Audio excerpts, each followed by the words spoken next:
So this happened to one of my friends. It was sometime maybe in 2016. Now, at the time of the story, I'm just gonna call my friend's name Calvin. Calvin Finn was in college at the time of the story, so he was basically home for the Christmas holidays. Of course, that was when college had let out for the Christmas break, so that's when Calvin went home to spend time with his family. Now, keep in mind that his dad works late night shifts, and the same could be said for his mother. So, most of the time, he'd be alone. Occasionally, there would be someone in the house. He had an older sister, but unfortunately, her sister had moved in with her fiance to start their new life.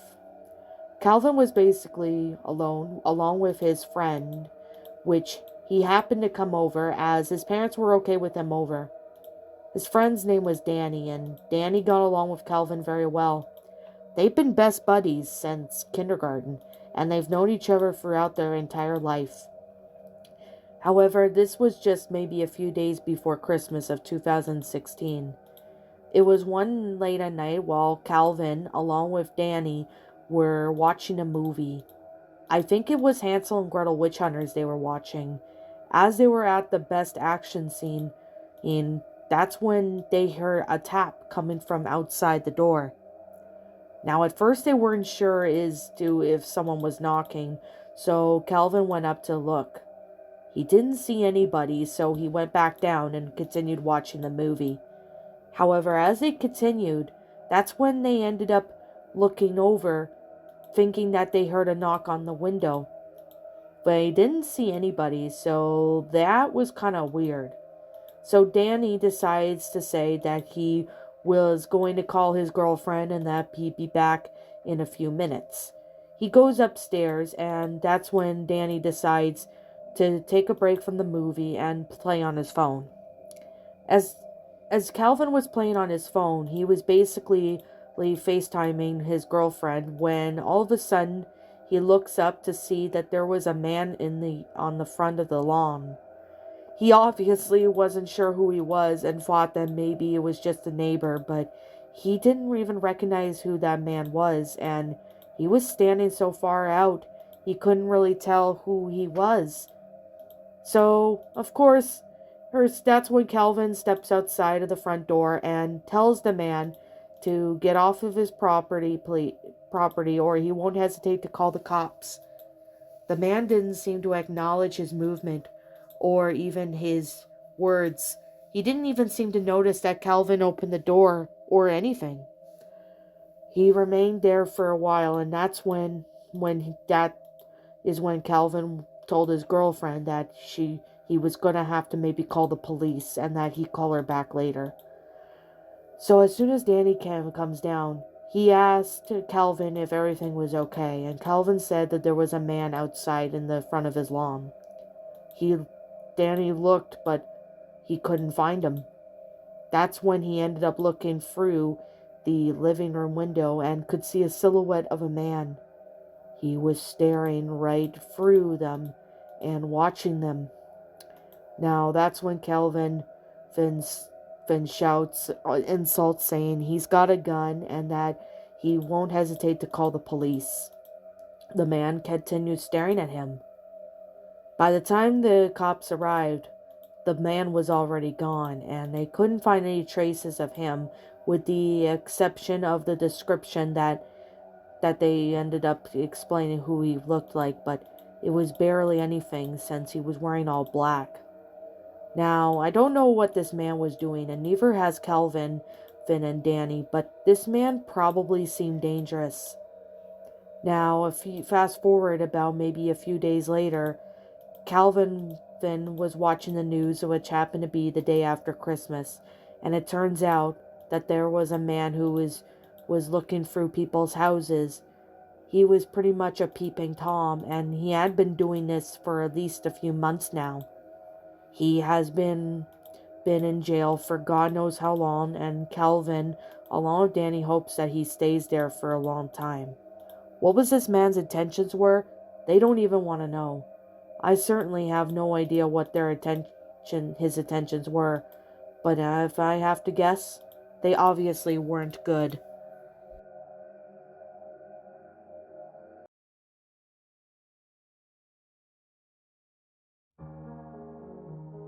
For a little bit of context, this happened to one of my friends. Of course, it was another one of my friends who, at the time, was living with her boyfriend. I'm just gonna call her by the name Charlotte. Now, Charlotte at the time was living with her boyfriend in a bedroom apartment, and of course, they really got along very well. They never really had too many issues with the neighborhood they were living in at the time, although this took place sometime during the global pandemic. Of course, with the lockdown going on and cases rising, that's when a lot of things took a strain on them as they were trying to figure out what to do and stuff. As they were trying to deal with the situation of the virus, a few days ago, Charlotte had gotten really uncomfortable with the place.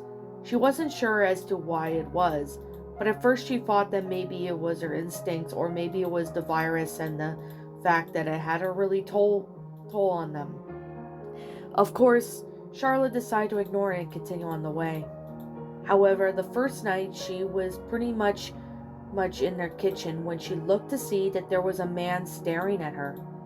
Of course, she ended up screaming and that alerted her boyfriend. Her boyfriend threatened to call the cops, but by the time he arrived with the phone to get the police, the man was already gone. At first they found nothing and they looked around. However, it wasn't until he hears something again. This time it looked a little bit more fierce. This time Kyle looks and thought that there was a peeping Tom, and he saw that man again and again called the cops. The cops arrived, but the man is already gone. This really confused him as to what this man was doing. So he decided to maybe install some security cameras just so they can try and catch who the man was. Of course, Charlotte was home alone the next night as she was off from work, and it was around sometime around 7 p.m. As she was just watching TV, she ended up hearing what seemed to be some heavy breathing coming from the kitchen. She ends up looking and sees the man, and he seems to be looking in. She ends up calling the cops, and the man was arrested. Now, what's really obvious is that this man was a peeping Tom, as he had been wanted for peeping into people's houses. Of course, that's when Charlotte and Kyle installed some curtains and blinds just so they can prevent the man from seeing, or anyone for that matter, seeing in their house. Nothing like that has ever happened, but they ended up moving from their basement apartment as they couldn't stand the constant paranoia of someone peeping in their house. What was this man's intentions? What was it? What was he going to do? That was obviously the thing she worries about. Although she wasn't really in the best area at the time. Of course, the area in the neighborhood of crime, it was bad where you would often hear sirens at least a few times a week. Nothing like that has ever happened, but Charlotte does know for a fact that if she and her boyfriend didn't even install curtains or call the police, this man would have probably still continued to peep at her house and even at someone else's house for that matter.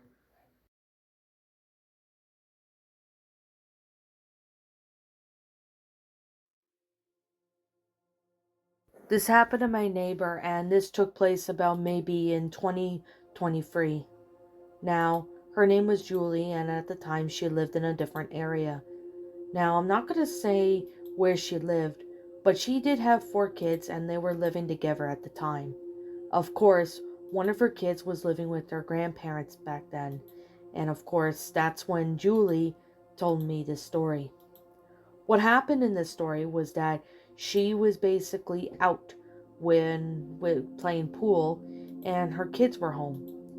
All three of them, the 2 boys and one girl. One girl who was staying was 17, and she was well, not really 17 per se, but she was the oldest of out of the 4. They were all home alone and they basically were watching TV and doing what normal kids they do around this age.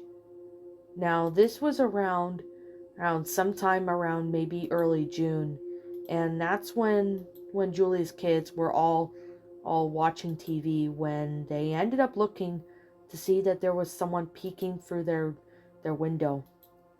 They turned away and ended up calling the cops, but by the time they were on the phone with the 911 operator, the man was gone.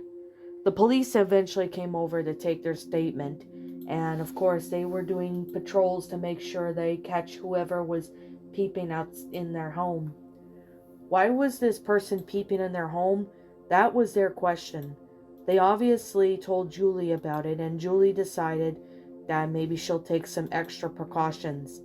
She installed a security camera so that way they can figure out who is peeping in the house and they can catch the person. Then, of course, there was another night where Julie went out to play pool, and of course, her kids were home alone that night.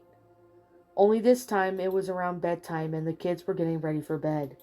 That's when one of the kids walked downstairs to get a glass of water when he turned and ended up seeing that man again appear. Apparently, this man was looking through the house and he somehow saw the boy and started giving him some gestures that the kid did not understand. He immediately called his mom and told his mom about who the peeping Tom is, and that's when his mom told him to call 911. Of course, he was on the phone when they hear banging coming from the front door.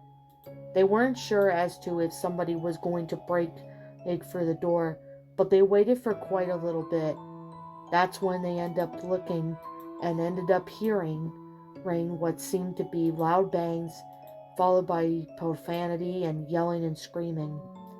The guys sounded mentally enraged, and that's when the police sirens arrived and they arrested him. Of course, he was high on drugs and he had happened to be drunk and homeless. Now, at the time, the kids weren't sure as to what it was, but ever since then, Julie has made sure to up their security and told her kids not to open the door for anyone. They also got curtains and blinds just so they can keep anyone from looking into their house. Nothing has happened since, and they're still glad to this day that this man is still in jail. Now, they weren't sure as to what his intentions were, but I would have to say they obviously were bad intentions. But what was on his mind was definitely a question that they really have to ask. We don't really know who the person is until we really see their true colors.